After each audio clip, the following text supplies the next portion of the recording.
¿Sabes qué les Yo creo importa? que sí le Te voy a importa. decir que les Porque importa. López Obrador vino a engañar. Te voy a decir que Vino les a importa. purificar a la nación y le empinó en el Te voy a delito. decir que les importa a Por ellos. favor. A ellos les importa No, que su abuelo o su abuelo hoy reciben una pensión universal. Salir a defender a Andy, como dice Noroña, que Pero van a retó salir, a pero van a, Donald pero Trump. van a salir a Atrévanse defender tocar a lo AMLO que hemos, y va a haber van a revuelta en salir a México. defender el salario mínimo que hemos incrementado en un 60%. Sí, pero 60%. ¿a quién le importa ese dato ahorita cuando está en medio año? Lo que están haciendo ustedes es jugar a las cajas chinas. Cuando no les conviene, entonces hablemos de otra cosa. Arturo puso en su lugar a Conservador y a su aprendiz.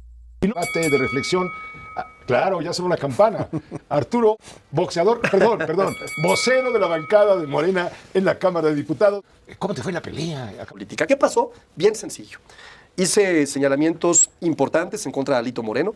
Mencioné que había 5 carpetas de investigación que presumían el desvío de 83.5 millones de pesos. Di a conocer una lista de inmuebles y de propiedades que forman parte de un ecosistema inmobiliario que asume terrenos que están subvaluados, que se compraron a 7 centavos el metro cuadrado, por cientos de miles en playas de Campeche, entre varios, por más de 500 millones de pesos. Y al parecer, a alguien hice enojar mucho.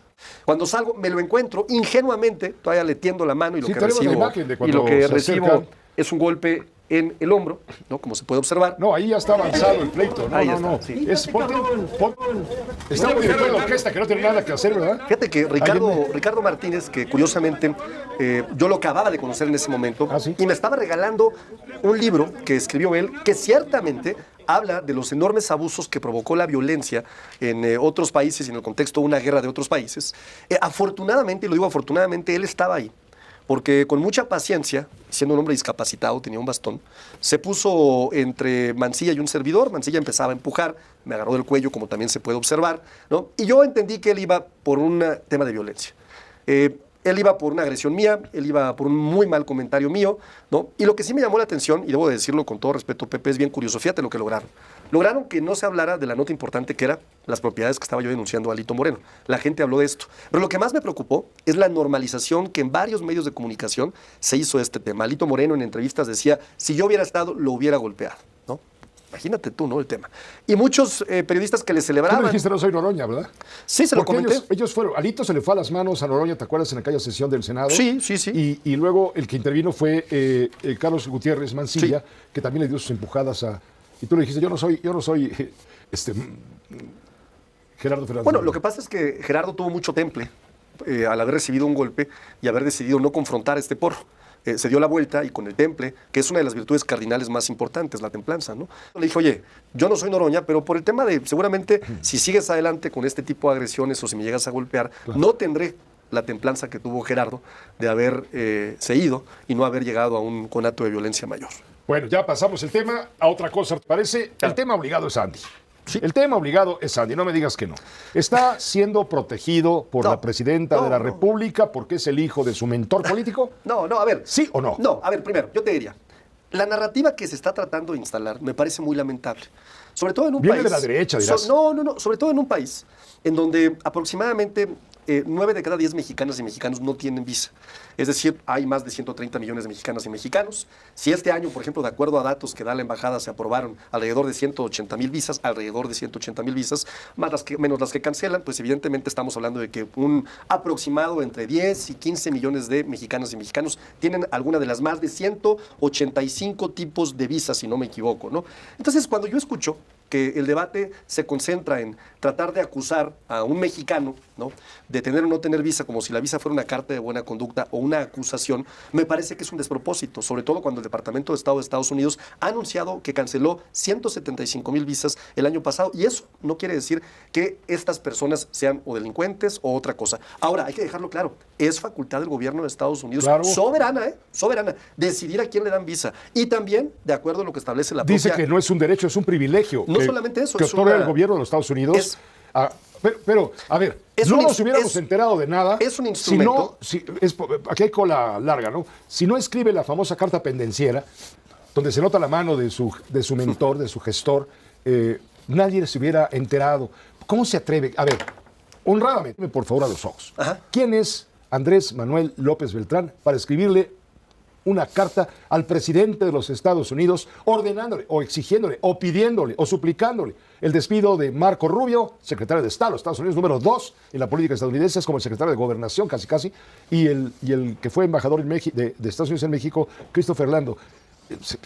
Es como para, no sé si para reír o para llorar. Es que, a ver, reitero, esa decisión es una decisión personalísima de quien decidió mandar esa carta. Mi tema es, me parece que ese ¿Pero no es quién es él? Tú no lo harías, hombre, te quitan la a ver, visa y... Ese no es el debate. Me parece que el No, debate... no fíjate, desvíes, sí es el debate. No es el debate. Fíjate, es ¿Cómo muy le han dicho interesante. de cardíaca, de tos, de jamón? Hay una persona a la que yo le tengo mucho aprecio, y escribió en el Reforma, Vanessa Romero, para ser muy concreto, una columna que me parece muy interesante.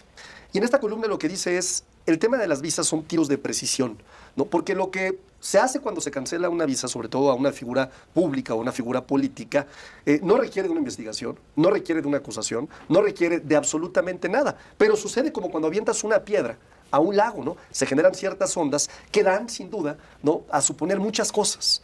Y me parece que sí, el PAN y el PRI han venido utilizando recurrentemente el tema de las visas para tratar de construir una narrativa de desconfianza, de delitos. Y ese me parece que es el tema más relevante. Esto lo provocó, ¿no?, Andy, directamente. No, a ver, ¿cuánto tiempo llevamos hablando de visas de gobernadores de Morena? Sí. ¿Cuánto tiempo llevamos hablando de que a quién le quitan visas, a quién no le quitan visas? Bueno, hay 15 gobernadores del PRI, más uno del PAN, a los que les han quitado la visa y que están vinculados directamente con el crimen organizado. Está la gobernadora de Baja California. Y hay además, no me digas que no le quitaron la visa de Tamaulipas, si no se la quitaron y hay además cerca de 50,000, 60,000, 70,000 personas a las que les han quitado la visa, ¿no?, por cuestiones que son de carácter administrativo. Hay algo que me parece importante y te dejo este dato. Pero ¿por qué salen a defender y decir que se trata de injerencismo en un asunto de soberanía? A ver, reitero. ¿Dónde está la soberanía, por favor? Reitero, me parece muy relevante poner sobre la mesa cómo este tema de las visas ha sido utilizado por un sector muy específico, que yo lo puedo denominar como oposición o derecha, ¿no?, para tratar de golpear a nuestro movimiento. El tema me parece ahora que son víctimas. No es que sea un tema de víctimas, pero me parece que en la agenda pública de una gente que está allá afuera, a ver, habiéndote dicho que 9 de cada 10 mexicanos no tienen visa, ¿tú crees que al señor que nos escucha ahorita en el pecero, que viene de trabajar, de veras le tiene muy preocupado esta situación? O a la señora que acaba de salir de una planta de obrera, ¿no?, o a la persona que quizás está ahorita trabajando como enfermera. Sí le importa, ¿Sabes fíjate, qué les importa? sí le Te voy a decir que les importa. Te voy a decir que les importa. Te voy a decir que les importa. Te voy a decir que les importa a ellos. A ellos les importa que su abuelo o su abuelo hoy reciben una pensión universal que antes se robaba. No, eso dice Morena porque le gana clientela y votos. Que su hija hoy está en Jóvenes Construyendo el Futuro y eso viene desde Fox, además. Hoy, ¿no?, la gente que está ahí les importa que afortunadamente una gente con discapacidad cercana tiene un apoyo también, que 2 billones de pesos no se los roban ya como se los robaban en el pasado, que el esposo que está en una línea de producción la ha incrementado como no había incrementado el poder adquisitivo desde 1978. Esas son las cosas que importan y que lamentablemente no han volteado a ver los de la oposición, los comentócratas, y por eso traen la brújula perdida. Yo te puse el balón perdida para chutar a gol y tú la mandaste a la tribuna. Por eso traen la brújula perdida, porque no se han dado cuenta de cómo el pueblo de México está contento y no hay divorcio. ¿Tú crees que ojalá 9 de cada 10 van a salir a defender a Andy, como dice Noroña? Que pero van a salir a defender lo que hemos... Van a salir a defender el salario mínimo que hemos incrementado nosotros. Van a salir a defender las pensiones. ¿Cierto? Si hoy viste la mañanera, que me parece que la pasaron y no la vieron, ha incrementado en un 60%. Sí, pero ¿a quién le importa ese dato ahorita cuando está en medio Andy? Lo que están haciendo ustedes es jugar a las cajas chinas. Cuando no les conviene, entonces hablemos de otra cosa. Y no contestaste lo de la soberanía. ¿Qué tiene que ver Andy López Beltrán con la soberanía nacional? No, lo que te estoy diciendo es... No, contéstame, por favor. No, pero es que me quieres llevar a donde tú me quieres llevar. No, porque ustedes quieren estar hablando de las visas, pero ¿por qué no hablamos, por ejemplo, ¿qué tiene que ver con la soberanía? Omar García Harfuch? A ver, ¿cómo se les cayó el teatrito ahora que el director de la DEA ha dicho que tiene un socio que da resultados sin precedente, como lo es el gobierno está marcando de México? Una distancia con ¿Y por qué hace un año no fue García Harfuch? Porque mucha gente en el Zócalo. No, me parece. Y ahora sí lo mandaron. Me parece que cuando con hablamos zapatos de ballet para que no haga ruido. Disminución de incautaciones en frontera 50%, flujo marítimo de drogas disminución 95%.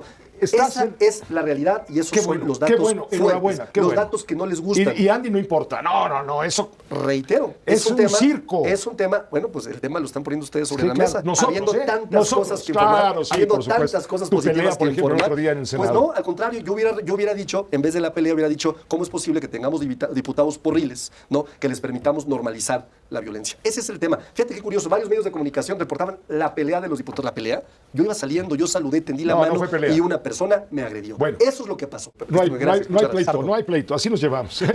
Se repite la historia de siempre en las mesas de análisis, de debate, como en la tarde. ¿Te acuerdas con cómo discutió Arturo con el suplente de Adela? Ya la producción de todas estas programas opositores le dicen a todos, vamos a hablar de estos temas.